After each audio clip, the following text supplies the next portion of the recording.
Assalamualaikum warahmatullahi wabarakatuh. Perkenalkan, nama saya Fadilatul Yusra dengan NIM 0604032009 dari Fakultas Tarbiyah dan Keguruan, Prodi Manajemen Pendidikan Islam. Saya berasal dari Lamongan. Dosen pengampu saya yaitu Bunda Nikmatus Solihah, Magister Agama, dan Bapak Muhammad Soleh, SPDI MPD. Di sini saya akan menjelaskan sedikit tentang urgensi fungsi pengawasan atau controlling dalam pendidikan Islam. Namun sebelum itu saya akan menyampaikan keunggulan belajar manajemen di manajemen pendidikan Islam terlebih dahulu. Nah, di program studi ini mempelajari tentang perencanaan, pengelolaan, pelaksanaan, dan pengawasan proses pendidikan serta infrastruktur lembaga pendidikan. Di prodi ini, manajemen pendidikan dikaji dengan mengacu pada nilai-nilai keislaman yang berdasarkan Al-Quran dan Al-Hadis. Selain itu, di MPI juga lebih berfokus dalam pengelolaan lembaga-lembaga pendidikan Islam seperti madrasah, pesantren, perguruan tinggi Islam, dan yayasan pendidikan Islam. Selain itu, ada manfaat atau signifikasi di manajemen pendidikan Islam diantaranya memudahkan pekerjaan administratif dalam pendidikan, memudahkan proses-prosesnya, menyusun potensi manusia dan materi yang diperlukan dalam masalah administrasi pendidikan yang dihadapi, serta menciptakan iklim ruhania, psikologi, dan sosial di mana pelaksanaannya akidah dan akhlak Islam yang penuh dengan iman, kejujuran, amanah, dan keikhlasan. Baiklah, langsung saja saya akan menjelaskan sedikit tentang urgensi fungsi pengawasan atau controlling dalam pendidikan Islam.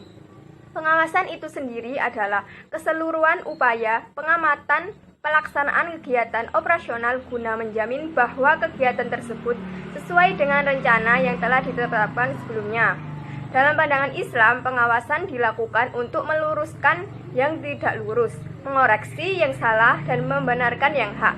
Dalam pendidikan Islam, pengawasan didefinisikan sebagai proses pemantauan yang terus-menerus untuk menjamin terlaksananya perencanaan secara konsekuen baik yang bersifat material atau spiritual.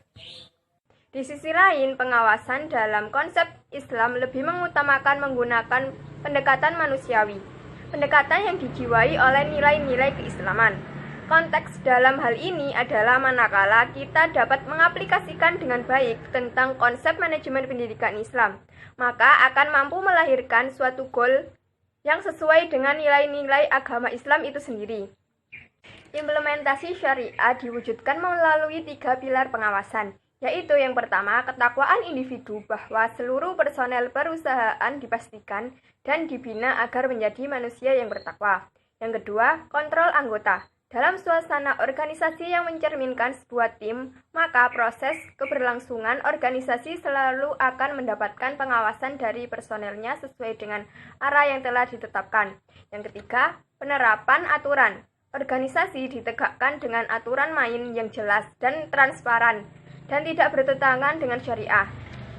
Dengan adanya tindakan pengawasan itu dari suatu pemimpin lembaga pendidikan Islam, maka pengawasan juga memberikan dorongan, penggerak, dan kesadaran terhadap dasar diri pada pekerjaan yang mereka lakukan, yaitu menuju tujuan yang telah ditetapkan, disertai dengan memberi motivasi-motivasi baru, bimbingan atau pengarahan, sehingga mereka bisa menyadari dan timbul kemauan untuk bekerja dan tekun dengan baik. Oleh karena itu, manajemen pengawasan dapat diartikan sebagai proses kegiatan monitoring untuk meyakinkan bahwa semua kegiatan organisasi terlaksana seperti yang direncanakan dan sekaligus merupakan kegiatan untuk mengoreksi dan memperbaiki bila ditemukan adanya penyimpangan yang akan mengganggu pencapaian tujuan. Proses pengawasan itu sendiri terdiri dari 2 tahap, yaitu menetapkan standar-standar pelaksanaan pekerjaan dan pengukuran hasil pelaksanaan pekerjaan. Fungsi pengawasan juga memiliki tujuan, yaitu menghentikan atau meniadakan kesalahan, penyimpangan, penyelewengan, pemborosan, hambatan, dan ketidakadilan, mencegah terulangnya kembali kesalahan, penyimpangan, penyelewengan, pemborosan, hambatan, dan ketidakadilan tersebut, mendapatkan cara-cara yang lebih baik atau membina yang telah baik menjadi lebih baik lagi. Menciptakan suasana keterbukaan, kejujuran, partisipasi, dan akuntabilitas organisasi. Meningkatkan kelancaran operasi organisasi, meningkatkan kinerja organisasi, memberikan opini atas kinerja organisasi, mengarahkan manajemen untuk melaksanakan koreksi atau masalah-masalah pencapaian kinerja yang ada, serta menciptakan terwujudnya lembaga yang bersih. Demikian yang dapat saya sampaikan, kurang lebihnya mohon maaf. Wassalamualaikum warahmatullahi wabarakatuh.